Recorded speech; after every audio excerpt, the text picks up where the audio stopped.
자, 오늘 천국을 향하는 본향길로 향하는 예배자들 오늘 주일날 오셨는데 천국이 보이길 간절히 축복합니다. 오늘은 맥주 감사 주일입니다. 1년 중에 감사 주일이 2개 있는데요. 1년의 정중앙에 맥주 감사 주일이 있고 이제 가을, 늦가을에 추수 감사 주일이 있습니다.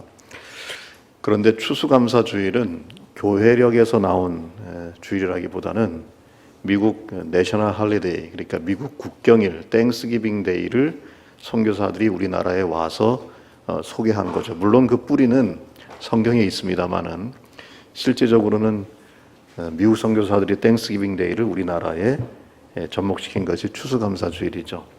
근데 맥주감사주일은 성경에 있습니다. 맥주절이라고 있죠. 그래서 비중을 따진다면은 사실 맥주감사주일이 훨씬 더 성경적인 비중이 있는 감사주일입니다. 근데 우리가 조금 소외시키는 경향이 없지 않아 있는데, 시기적으로 맥주감사주일은 1년의 정중앙이기 때문에 지난 상반기 반을 지켜주신 하나님 은혜에 감사하고 또 나머지 반도 하나님께서 지켜주길 간절히 바라는 마음으로 드리는 감사주일입니다. 그런 의미를 생각하시고 오늘 또 맥주 감사 헌금 드리는 모든 분들에게 주님의 넉넉한 은혜가 있길 간절히 축복합니다. 자, 오늘은 나의 남편은 이런 사람이었어요 라는 제목으로 말씀을 전합니다. 오늘 읽은 말씀 여러분 익숙하십니까? 이 사건에 대해서. 이 사건은 잘 모르시더라도 엘리사는 잘 아실 겁니다. 엘리사의 이야기입니다. 엘리야의 뒤를 이은 엘리야의 제자 엘리사죠. 엘리사가 엘리야 뒤를 이어 선지자 사역을 감당하면서 한 일이 하나 있는데 선지동산을 세웠다는 겁니다. 이게 뭔가 하면 선지자를 교육하고 양성하는 기관입니다. 요즘으로 말하자면 신학대학교 같은 거예요. 그래서 요즘에도 신학교를 별칭할 때 선지동산이다 이제 그렇게 얘기를 합니다. 그러니 그 당시 엘리사는 오늘날 신학대학교 학장이나 총장 정도의 역할을 감당하고 있었다라고 보면 됩니다. 그런데 오늘 말씀에 엘리사 제자 중 한 명, 흔히 선지자 생도 선지자 제자라고 말하는데 그 부인이 그 학교의 총장, 학장 엘리사를 찾아왔습니다. 도와달라는 거예요. 살려달라는 겁니다. 그럴만합니다. 이 선지자 제자 이 과부의 사정이 참 딱합니다. 오늘 열왕기하 4장 1절 말씀은 이렇게 되어 있습니다. 선지자의 제자들의 아내 중 한 여인이 엘리사에게 부르짖어 이르되 당신의 종 나의 남편이 어떻게 됐다고요? 이미 죽었어요. 죽었습니다. 당신의 종이 여호와를 경외한 줄 당신이 아는 바니이다. 이제 빚 준 사람이 왔다 그래요. 그러니까 빚을 지고 죽은 겁니다. 와서 나의 두 아이를 데려다가 그의 종을 삼고자 한다. 여기에 세 가지 어려움이 보입니다. 첫 번째, 당신의 종 나의 남편이 이미 죽었다. 그러니까 남편이 죽은 겁니다. 과부가 된 거죠. 집안의 가장이 죽었습니다. 삶의 통로, 경제적인 통로가 완전히 막혀버린 것이죠. 두 번째, 이제 빚 준 사람이 와서 그랬습니다. 남편이 죽을 때 돈이라도 좀 많이 벌어놓고 죽지. 어떻게 됐습니까? 웬걸? 빚을 왕창 지고 죽었네. 세 번째, 빚 갚을 능력이 없는데 그러니 나의 두 아이를 데려다가 그의 종을 삼고자 한다. 빚 갚을 능력이 없어서 이제 자식을 종으로 팔아야 할 신세가 된 겁니다. 남편이 죽었습니다. 그것도 빚만 남겨놓고 죽었습니다. 빚을 갚기는커녕 지금 당장 먹고 살 방법도 없습니다. 설상가상 엎친 데 덮친 격. 빚쟁이가 두 아들을 빚값으로 데려가서 노예, 종으로 삼겠다고 말합니다. 여러분이 선지자 생도의 부인이라면 어떡하겠습니까? 당장 살기 위해서 뭐라도 해야 될 입장입니다. 물에 빠진 사람 지푸라기라도 짚는 심정으로 남편이 다니던 학교 학장, 총장을 찾아와서 도움을 구합니다. 도와달라고 얘기를 하죠. 이때 엘리사의 반응과 해결책이 이렇습니다. 2절부터 나옵니다. 엘리사가 그에게 이르되 내가 너를 위하여 어떻게 하랴? 내 집에 무엇이 있는지 내게 말하라. 그가 이르되 계집종의 집에 기름 한 그릇 외에는 아무것도 없나이다. 진짜 찢어지게 가난한 겁니다. 3절 이르되 너는 밖에 나가서 모든 이웃에게 그릇을 빌리라. 빈 그릇을 빌리되 조금 빌리지 말고 할 수 있는 대로 다 빌리라.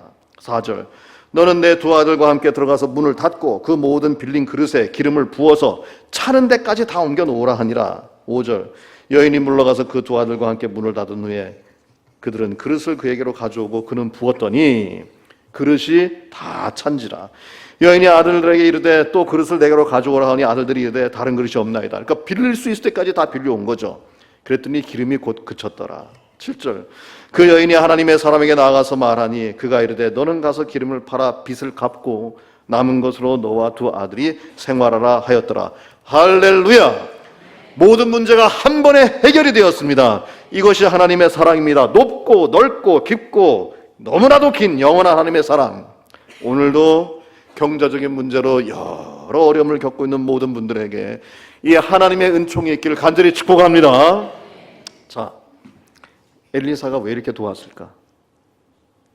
당연하죠. 인간적으로 생각할 때, 또 윤리적으로 생각할 때 어려운 사람 도와야죠. 그런데 엘리사에게는요, 단순히 인간적이고 윤리적인 문제와 더불어 결정적인 이유가 있습니다. 반드시 도와줘야 되는 결정적인 이유가 있는데 신앙적인 이유입니다. 1절 말씀 다시 보세요.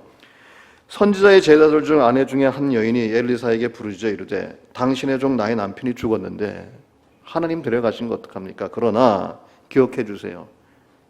당신의 종이 뭐라고요? 여호와를 경외한 줄을 당신이 알지 않습니까? 이것이 중요합니다. 내 남편이 나도 알고 당신도 아는데 하나님을 경외하였다는 사실을 기억해달라는 겁니다. 다른 거 이야기하지 않았어요. 지금 하나님, 신앙적인 이유를 얘기하고 있어요. 내 남편이요, 다른 건 모르겠지만은 하나님 평생 경외하고 살았다는 것 알지 않습니까? 여러분, 지난주에 말씀드렸습니다만은 경외가 뭡니까? 공경할 경자에다가 두려워할 외자입니다. 사랑과 존경의 마음으로 두려워하는 겁니다. 한마디로 내 남편이 살아있을 때 하나님 잘 믿고 그 믿음대로 살려고 노력했던 사람이라는 것 당신도 알고 나도 알고 있습니다. 하나님께서 그런 사람에게 하나님 은혜의 높이, 넓이, 길이, 깊이를 알게 하시고 그런 은혜를 베푸신다는데 나 좀 도와달라는 거예요, 지금. 이런 이유, 물론 인간적인 이유도 있고 윤리적인 이유도 있겠으나 엘리사 입장에서는요, 이 신앙적인 이유가 결정적인 이유입니다. 아, 도와줘야 되겠구나. 그래, 나도 그 사람 아는데 살아있을 때 정말 하나님 경외하던 사람이어서 하나님을 경외하던 남편을 두었던 가정, 그것도 선지자가 되겠다고 하던 남편을 둔 가정, 그 가정을 하나님이 돌보지 않으시면 누가 돌보겠는가? 이 엘리사의 마음이 하나님의 마음이었던 거죠. 오늘 예배에 참석한 저를 비롯한 모든 남자 성도님들, 지금 남편이시거나 앞으로 남편이 되실 분들, 오늘부터라도 한 사람의 외외자도 없이 하나님 경외하는 믿음의 성도 되길 간절히 축복합니다. 그래서 그분들로 말미암아 그 가정과 모든 구성원이 이러한 은혜 안에 있기를 만사형통하기를 소망합니다. 자, 질문이 나옵니다. 그럼 대체 이 남편이 누굴까? 엘리사도 알고 부인도 알고 있는 이 남편, 하나님을 경외했다는 이 남편이 누굴까? 오늘 말씀에 당신의 종이 여호와를 경외한 줄을 당신도 안다. 그러니까 엘리사도 알고 나도 알고 다른 사람도 다 안다는 거예요. 근데 성경을 아무리 뒤져도요, 이 사람에 대한 정보가 여기 외에는 전혀 없어요. 제가 또 다른 문헌을 또 찾아보고 연구해 봤더니 있더라고요. 요세푸스라고 하는 사람이 쓴 유대 고대사에 나옵니다. 이 플라비우스 요세푸스라는 사람이 있어요. 바로 저 사람입니다. 사진이 없어서 이제 그림을 그린 건데 주후 1세기에 살았던 사람입니다. 그러니까 예수님과 사도 시대에 같이 살았던 유대인 역사가예요. 주후 30년경에 태어나서 100년경에 죽은 걸로 추정됩니다. 그러니까 신약 성경이 쓰여지던 신약 성경 시대를 산 사람입니다. 예수님께서 십자가에서 죽으시고 부활하시고 승천하신 그 시기에 태어나서 마지막 요한복음이 쓰여지는 때까지 살았던 사람이에요. 마가복음 13장 14절에 보면 멸망에 가증한 것이 선 것을 보거든 읽는 자는 깨달을진저, 이런 내용이 나옵니다. 예수님의 예언이죠. 무슨 예언이냐?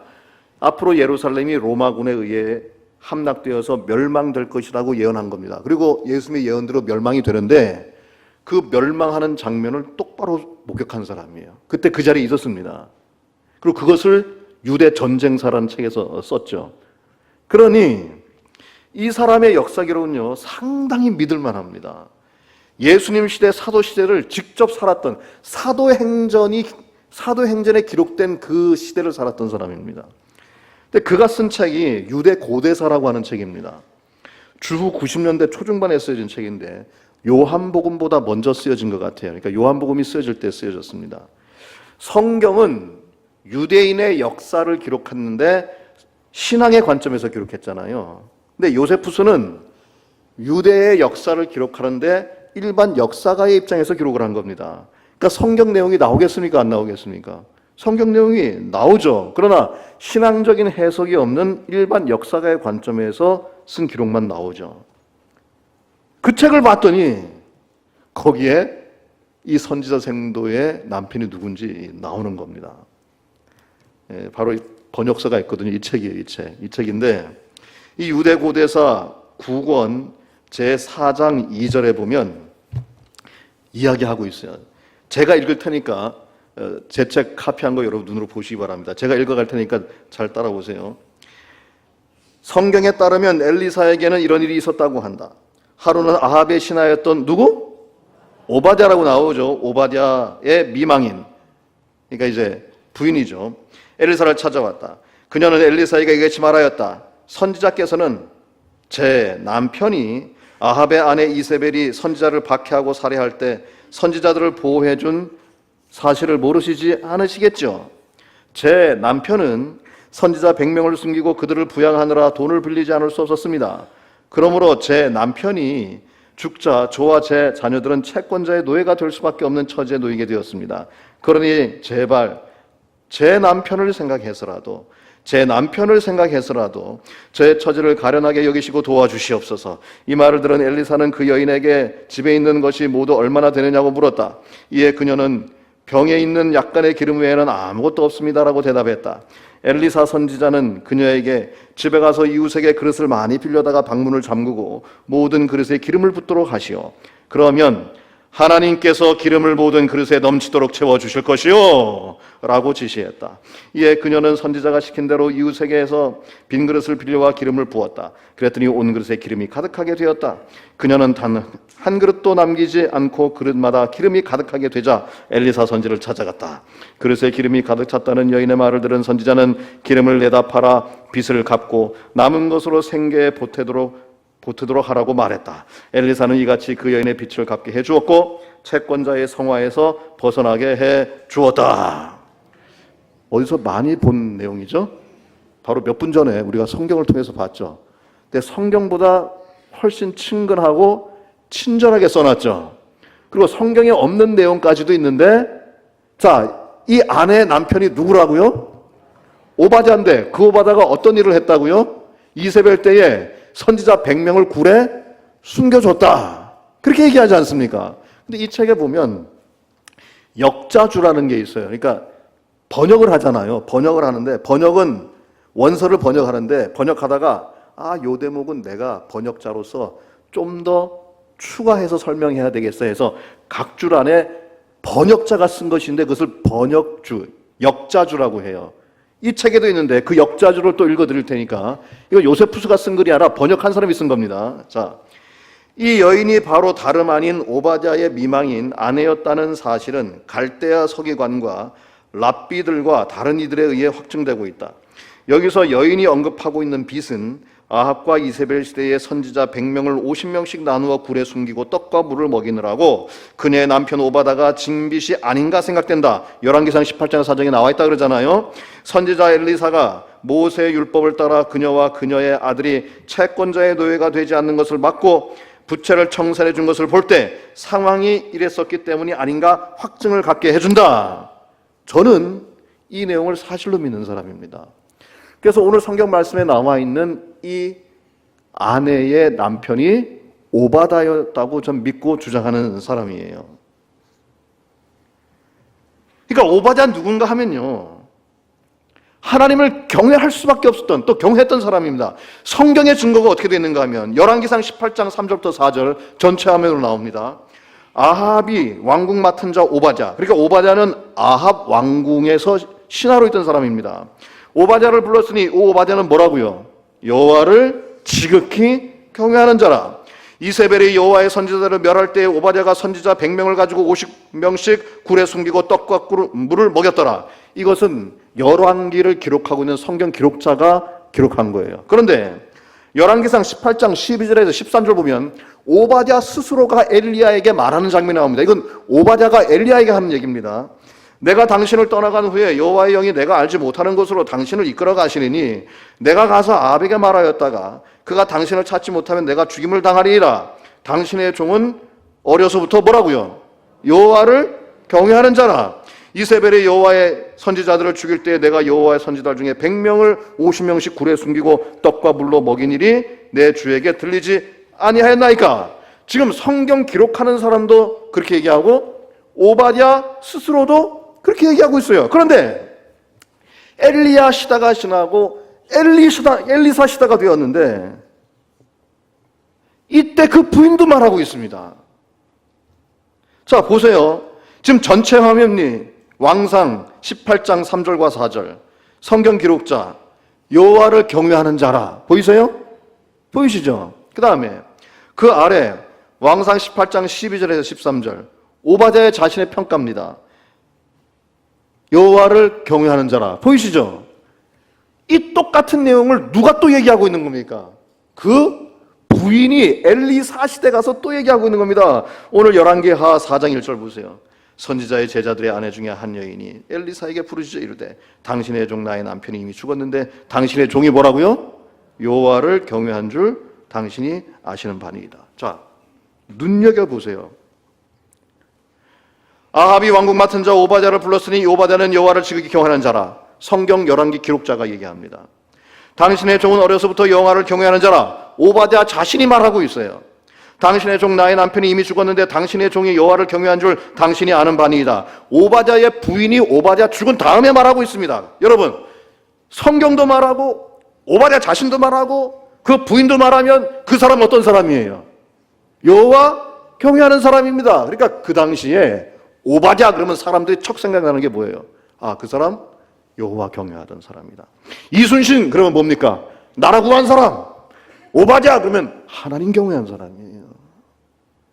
선지자 100명을 살리고 돌아볼 정도로, 그리고 자신도 선지자가 되기 위해 배울 정도로, 그 일 때문에 정작 자기 자신의 빚을 질 정도로 부인과 엘리사가 기억하고 인정할 정도로.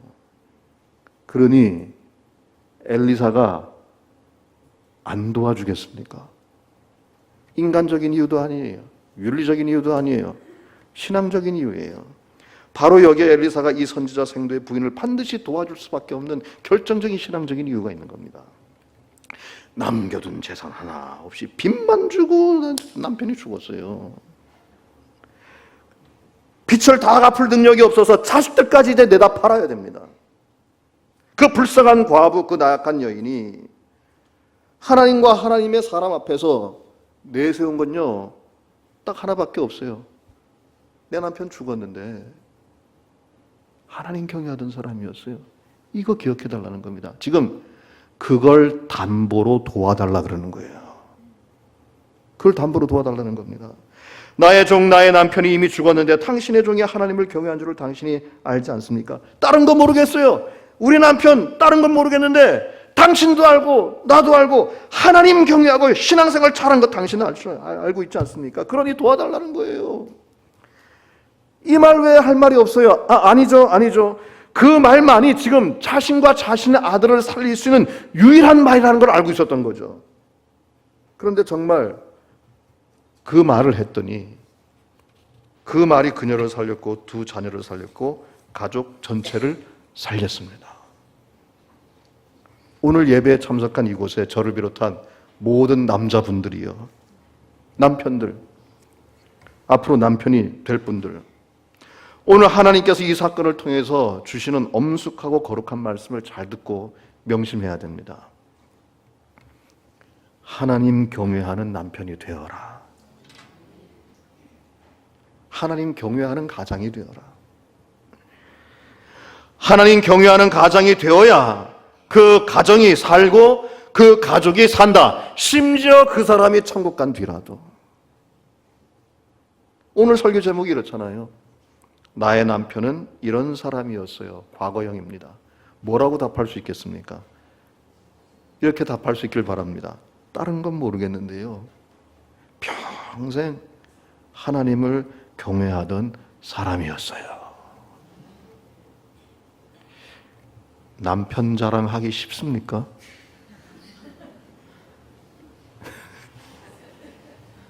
뭐 자세히 말 안 할게요. 남편 자랑 쉽습니까? 오늘 남자분들 한번 생각해 봅시다. 지금 함께 살고 있는 부인, 아내, 자녀, 가족 구성원들이 과연 나를 신앙적으로 어떤 남편이었다고 말할까? 오늘 여자분들 한번 생각해 봅시다. 지금 함께 살고 있는 남편, 우리 가족들이 볼 때 신앙적으로 어떤 남편이라고 이야기하고 있는가? 그렇다고 해서 오늘 저녁에 오늘 말씀 가지고 부싸움하라는 얘기는 아니에요. 그 잘못 적용하는 겁니다. 남편 불러다 놓고 하라는 얘기가 아니에요, 지금.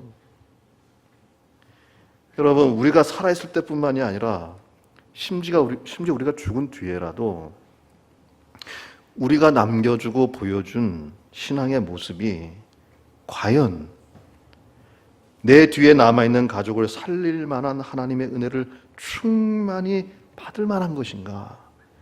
평생 생각해야 되지 않겠습니까? 살리는 방법, 신앙적인 방법 단 하나, 하나님을 경외하는 것입니다. 하나님이 오늘 그걸 말씀하고 계신 것이죠. 하나님께서는 오늘날 우리에게 오늘 말씀 속의 오바다처럼 뭐 거창한 것 바라지도 않으세요. 물론 그렇게 하고 싶다면 하도록 인도하시고 또 할 수 있다면 그렇게 하도록 이끌어 주시겠죠. 그러나 꼭 오바다처럼 뭐 선지자 100명을 살리고 그것도 빚까지 져가면서 그렇게 거창한 것 아니어도 그저 하나님이 선택하신 가정이 최소한 다만 주일 하루만이라도 진정한 신앙의 모습으로 모든 가족이 주님 앞에 함께 예배자로 서는 것, 하나님을 경외하는 모습인 줄로 믿습니다. 바로 그 모습이 우리가 살아있을 때도 그렇고 심지어 나중에 죽어서 오늘 찬양의 가사 내용처럼 이 세상 떠나 저 천국 가더라도 우리 뒤에 남겨진 우리 가족과 구성원들을 하나님의 가운데 살리는 방법인 줄 믿습니다.